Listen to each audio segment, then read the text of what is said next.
যে যত ছাত্র ভর্তি করতে পারবে সে তত বড় ছাত্রনেতা। এরপরে আসলো যে যত ছাত্রকে সিট দিতে পারে সে তত বড় ছাত্রনেতা। কি রিস্ক বা ঝুঁকি নিয়ে মারামারি হচ্ছে এখন?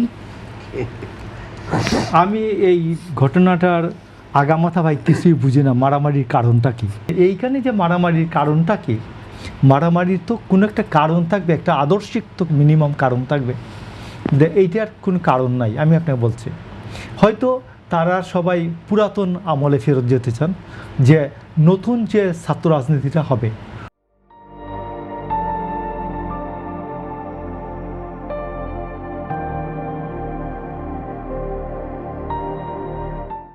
নতুন প্রেক্ষাপটে যে একটা ছাত্র রাজনীতি হবে, যেমন সে মঞ্জু ভাইয়েরা পান না এটা, আমরা পেয়েছি। আমরা 1 বছর আগের থেকে এটা বন্ধ হয়েছে যে ঢাকা বিশ্ববিদ্যালয়ের ছাত্র ভর্তি করা যেত, যে যত ছাত্র ভর্তি করতে পারতো। হ্যাঁ, বিভিন্ন ডিপার্টমেন্টে কি নিউট্রিশন, না না আপনি না না মেইন ডিপার্টমেন্টে ভর্তি করা যেত। তখন চেয়ারম্যানের আন্ডারে ভর্তি ছিল। আর এইটা ভর্তি চলে গেলে এরপরে 82 থেকে চলে গেল এই ডিনের আন্ডারে, মানে আর ডিপার্টমেন্টের চেয়ারম্যানের কোনো ক্ষমতা থাকলো না।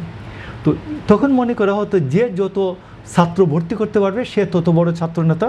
এরপরে আসলো যে যত ছাত্রকে সিট দিতে পারে সে তত বড় ছাত্রনেতা। তো এই জন্য আমি আপনাকে বলছি যে প্রতিটা পরিবর্তনের সাথে সাথে একটা নতুন প্রেক্ষাপট হাজির হয়। আমি দেখছি আমি যখন 81 সালে ঢাকা বিশ্ববিদ্যালয়ে ভর্তি হতে গেলাম, তখন 81 শেষের দিকে, তখন দেখলাম ছাত্র নেতাদের মধ্যে ভীষণ হতাশা যে আমাদের হাত থেকে যে ছাত্র ভর্তির বিষয়টা চলে গেল, আমাদের নেতৃত্ব কি আর থাকবে, ছাত্র নেতৃত্ব কি আর থাকবে। তো এই জন্য আমার মনে হয় যে এই যে ফ্রাস্ট্রেশন, যে 5ই আগস্টের পরে যে নতুন প্রেক্ষাপটে ছাত্রদের রাজনীতিটা কি হবে এটা ডিফাইন হয় না এখনও। বেসিক্যালি এইটা ডিফাইন করে দেওয়ার ক্ষেত্রে আমাদের যে পুরাতন ছাত্র নেতারা ছিলেন বা পুরাতন যে আমাদের যে রাজনৈতিক নেতারা ছিলেন, তারা এই ক্ষেত্রে এদেরকে হেল্প করা দরকার ছিল। আপনি দেখবেন যে 1971 সালের পরে যে প্রথম লাঠি কি বলে গজারি লাঠির পরিবর্তে প্রথম আগ্নেয়াস্ত্র আসে বিশ্ববিদ্যালয়ে। এর আগে কিন্তু এই যে খুকা, 75, NSF এদের আমলেও কিন্তু এই কেউ সাপ নিয়ে নাকি ঘুরতো গলায়। তো কিন্তু কেউ আগ্নেয়াস্ত্র দেখে না এইখানের আমলেও। তো এই জন্য আমি মনে করি যে এই ক্ষেত্রে আমাদের সবার জাতীয় নেতৃত্ব এদেরকে সহযোগিতা করা দরকার।